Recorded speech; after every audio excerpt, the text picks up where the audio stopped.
Thanks for listening to the Discount Property Investor Podcast. If you enjoyed this episode, please like, share, and subscribe to help us reach a wider audience. To jumpstart your real estate investing career, please visit freewholesalecourse.com, the most complete free course on wholesaling real estate ever. We would also appreciate it if you left us a review on iTunes or Stitcher. Thank you in advance for your support, and remember, you make your money when you buy, and you get paid when you sell. Now let's go build some wealth.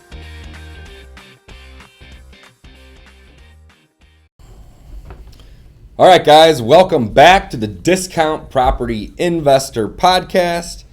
I'm your host, David Dodge, co-host Mike Slane. Thanks, Dave. How you doing, bud? I'm doing good, man. How are you? I'm well, man. I got up early this morning, feeling good, a little workout.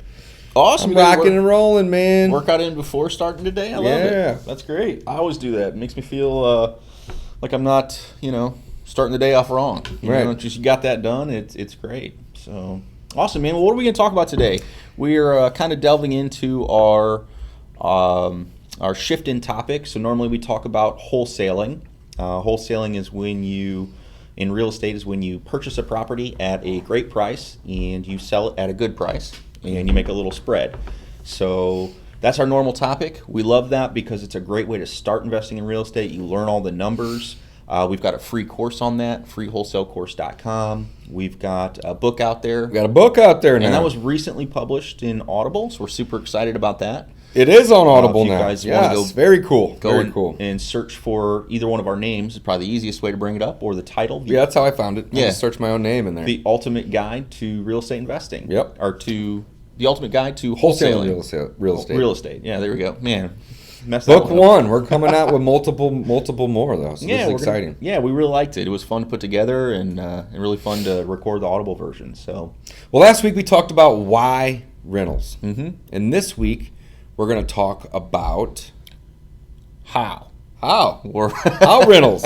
Okay, exactly. Cool. Man. I like it. The plan is to talk about what to buy and kind of how to buy it, how to fund it. So if you started out wholesaling like us, you kind of hopefully know your numbers, and that's kind of a recurring thing with rentals is you really have to kind of sharpen that pencil and know your numbers much finer when you're executing the BRRRR strategy, especially when you're trying to leave as little money in the property as possible.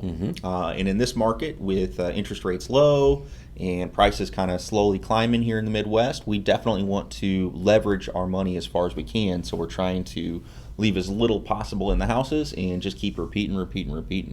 It's true. So that BRRRR strategy is buy, rehab, refinance, rent, repeat, and that repeat is what we got to keep harping on. That's correct. So what do we buy then, Dave? I mean, what's the what are we looking for? What kind of metrics? Yeah, no, that's great. So when we're purchasing rentals, what's very important to us.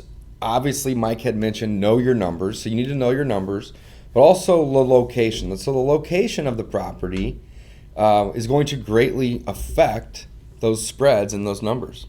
Certain parts of town, as we know, you might have Class A properties or Class B or Class C or even Class D. So sometimes you can buy a property in an area that you might find in another area that's the same size house, but it's double the cost. So the location is very, very important. Next, we really want to get familiar with the city and county rental laws. So there's particular areas in St. Louis that will charge a fee to have a rental property. You have to actually have a license. There's other parts in town where if there's too many rentals either in that neighborhood or on that street already, you can't even rent that house. So you definitely want to be familiar with the local laws before you jump in and spend money buying a property that you might not even be able to rent out. Yeah, that's a good point. So here in St. Louis, let's talk very specifically. So in St. Louis County, we have, if it's an unincorporated area, so St. Louis is a very, I'd say, complicated market for a lot of new people. In St. Louis County, there are many other municipalities under it, and then those municipalities have their own jurisdiction and their laws on stuff. So if you're in unincorporated St. Louis County, you deal with St. Louis County inspectors. If you're in a municipality that is incorporated, such as Berkeley, then you have to deal with Berkeley's inspectors. So Berkeley is what Dave was referring to, is they've got this law passed that says you can only have a certain number of rentals on the street. And you think to yourself, oh, well, that sounds pretty neat.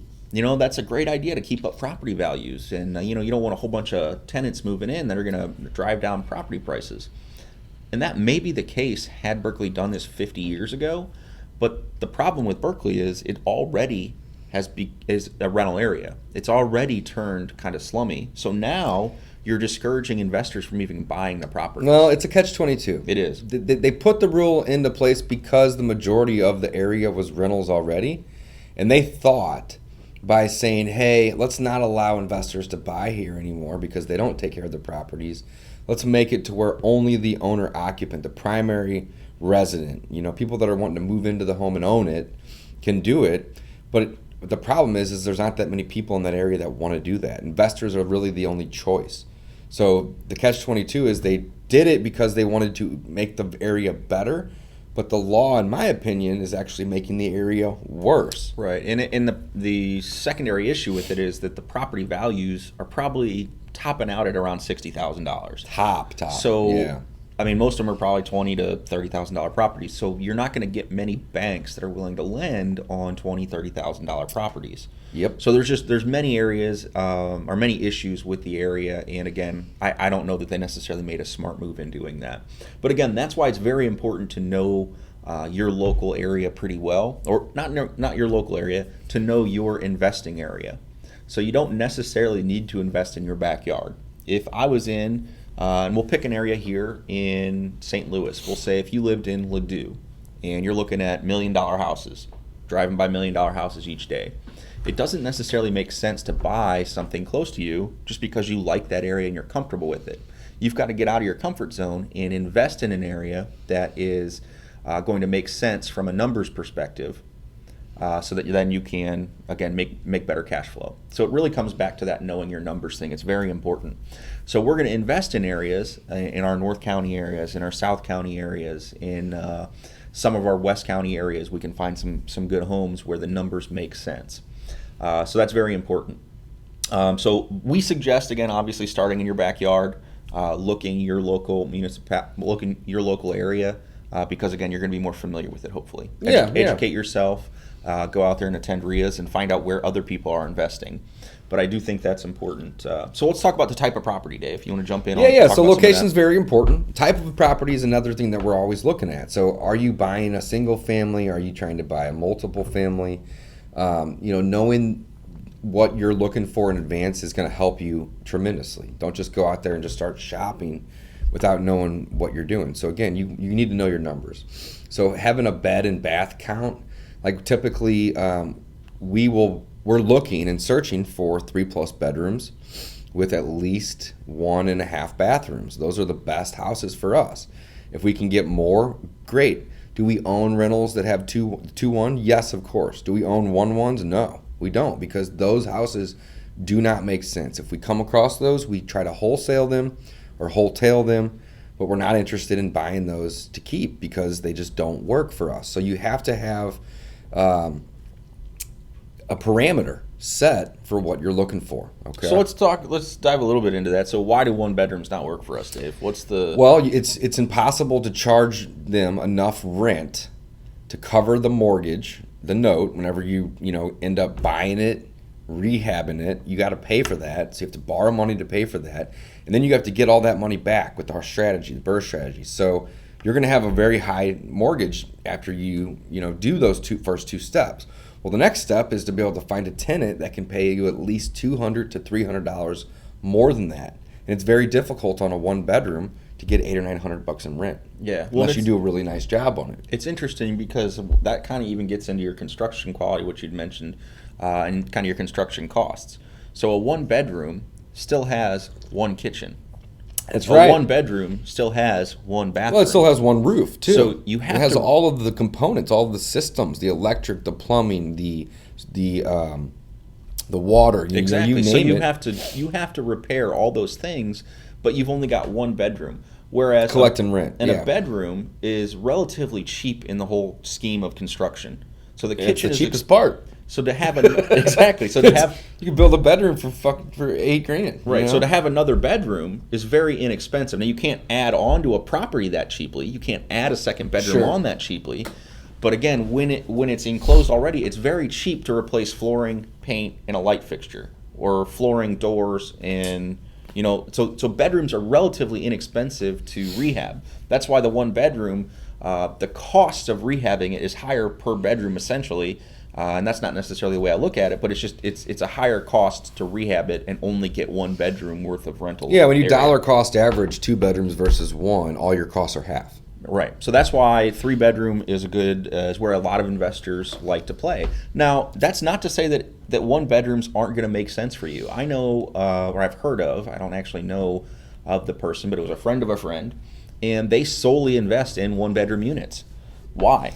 Well, because not many people do. So, and there's less demand for it. So a 1-bedroom unit... Yeah, it's a strategy, I guess, you could go with. Well, the 1-bedroom unit, there's not as many people competing. So you can go in and offer much less money and hopefully get some relatively good deals on it. Right. Then who's going to rent a 1-bedroom? The 1-bedroom might be rented by a single person. Could be a couple, but mostly a single person. And typically, they're not going to have kids. Exactly, they're not going to have kids. A lot of time, it's an older person. They're not going to move that often. Yeah. So I was told that there's certain strategies with that. Yeah. This person has had some success with that because he's able to keep tenants in place for a longer period of time, and he's able to pick up properties for a little bit less because there's not as many people that are hunting for those 1-bedroom houses. Right. So again, it's different strategies, but for us, again, our metrics is that 3-bedroom. So Dave, you want to keep going on with the type of property? What else are we thinking about here? So bed bath count's very important. Construction quality you had mentioned, Mike. Also, does it have a basement? Does it have a garage? These things are going to be very different from market to market. I know some cities have no basements at all, right? Well, in St. Louis, where we invest, 99% of the houses have basements. But they might not have a basement that's a good basement. They could have a partial basement. They might even have a crawl space. I shouldn't say 99%, probably about 75%, because there are some slabs. But if you have a basement to offer, it's either more living space or it's more storage space for the tenant. Again, you have to go into this understanding that you're buying something that you're going to be renting out. So you want your tenant to have, or you want to be able to provide your tenant with all of the possible things that they may need. So storage is going to be something that you can provide them. Going beyond that to a garage, that also creates storage, or it can create parking. A lot of people don't want to leave their car out on the street because the sun's going to tear up the paint and deteriorate the car as well as water. But on top of that, it's going to be more likely to get broken into. So being able to offer somebody covered parking or even secured parking, which is what a garage can provide, it's going to also increase the value of the home, but allow you even more to increase the value of the rent. So you can charge more and make more. The way my mind works, I'm just kind of wandering off here, Dave, and I'm thinking, why do we have basements in St. Louis? Why are basements so common in the Midwest? Do you know? Just growing up, I always thought it was, because we have severe storms and twisters. The tornadoes come in, everybody wants a basement. That's actually a really good question. Yeah. Theory. I don't know. I have no idea why we have basements. I don't know. Because we can, I guess. Right. I guess in some places they don't, because Florida, you can't. Really, you can't. See, the water table's too high, or you living on, like, some places it's all just rock. Yeah. Like in Austin, exactly. Texas, you can't. Everything's rock. You can't, unless you want to spend $100,000 to put a basement in. It's just not worth it. Yeah. But here, everything's just soil. You can dig down real easy. I think that's probably a reason. But it also adds square footage. Mm-hmm. Not necessarily square footage that's on the tax records, but it adds. It can be livable space. It's storage space. It's right. Basements are awesome.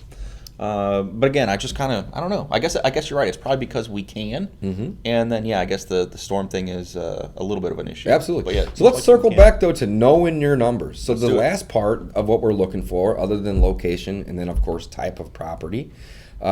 Type of property, also condition, which we'll get into in later chapters or later episodes. Condition makes a big difference too. But last for this particular episode is the rent. So we want to be able to figure out our cash flow. And this goes into knowing, what we're going to be paying for the property, how much it's going to cost to fix that property, and then knowing what we're going to be bringing in rent. So you want to be able to buy properties that are going to have a good cash flow, and that just means all the money that's left over after you pay your bills, okay? And again, we talked about this a little bit earlier where you have classes of properties. You have A and B and C, and in certain areas, you may have negative cash flow.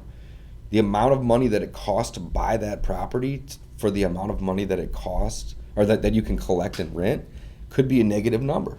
So you want to find areas that provide high cash flow. Not necessarily bad areas, but areas that are lower quality than A in terms of class, but are still desirable, nice areas. We try to invest in B and C areas here at House. Yeah, and a lot of people define the asset classes differently, but I would say that's how we define it, definitely, as B and C kind of areas, which are, again, they're desirable areas. People working class, people want to live there.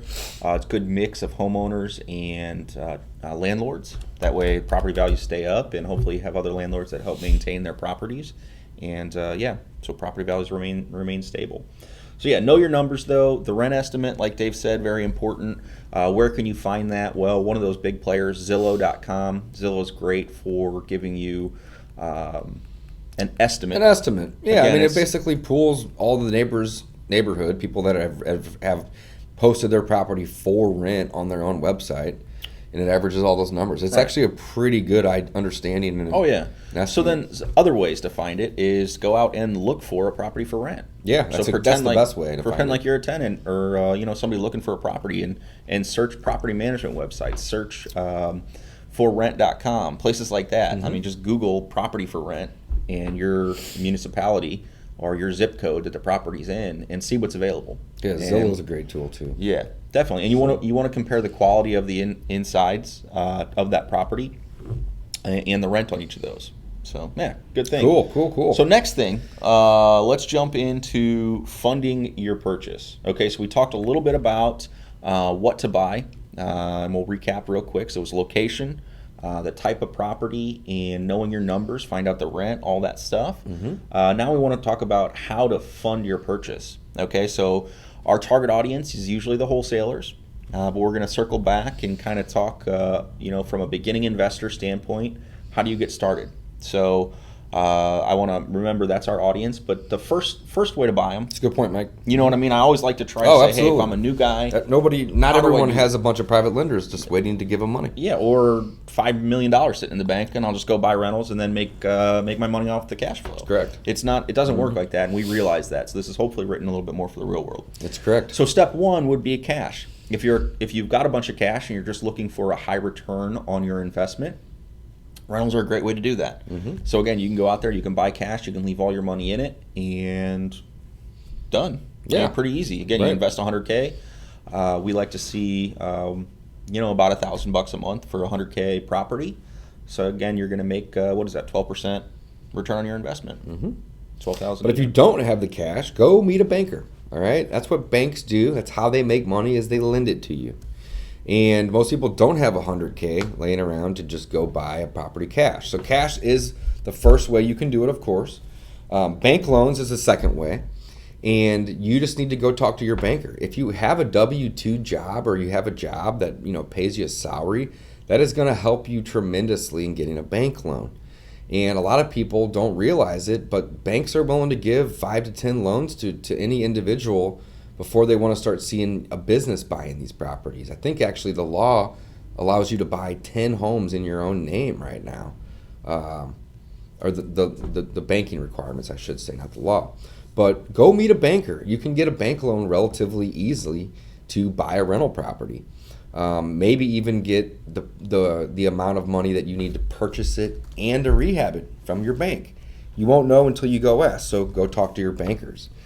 Another way would be using private money or hard money, which is, in this case, kind of the same thing.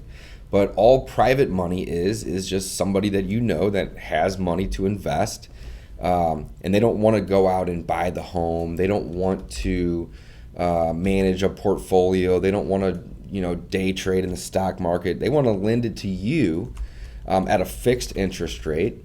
and then you take that money and you go buy it, and then you get a refi from a bank and you pay them back. Okay, there's lots of private money lenders. Go to local RIAs.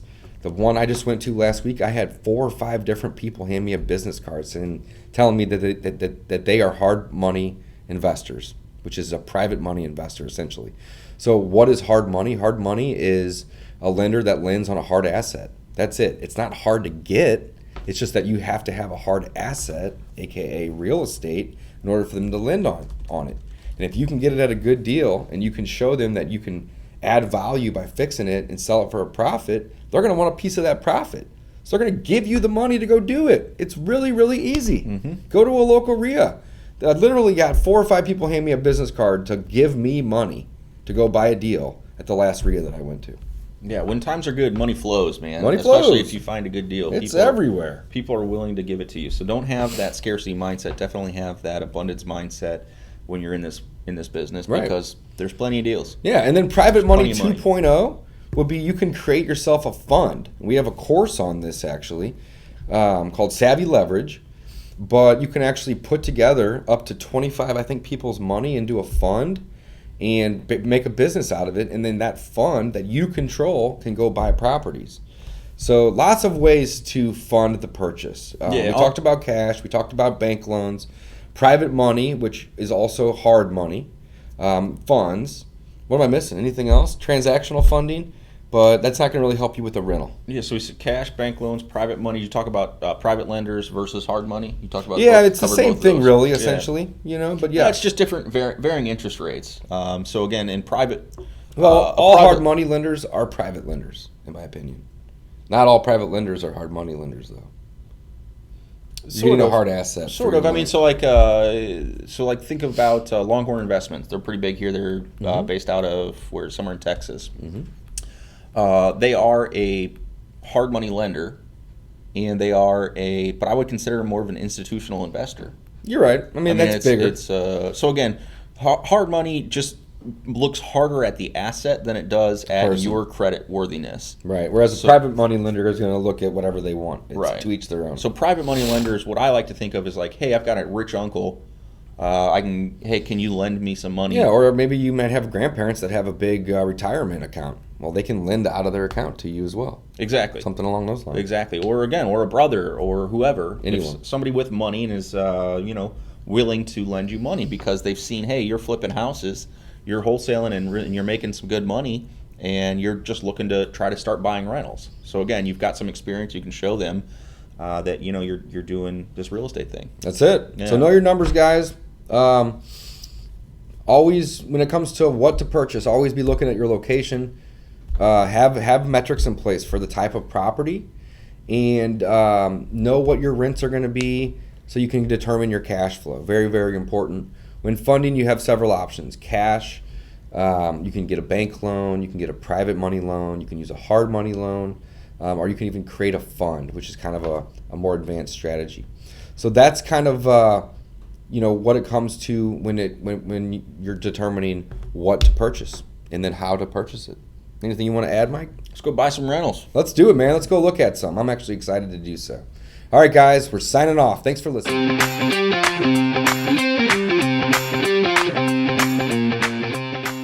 Welcome back to Season 2 of the Discount Property Investor Podcast. Our mission is to share with you what we have learned from our experience and the experience of others to help you make more money investing like a pro. We want to teach you how to create wealth by investing in real estate the Discount Property Investor way. Make sure you never miss an episode and download the Discount Property Investor app in Google Play or iTunes today. To jumpstart your real estate investing career, visit freewholesalecourse.com, the most complete free course on wholesaling real estate ever. Thanks for tuning in.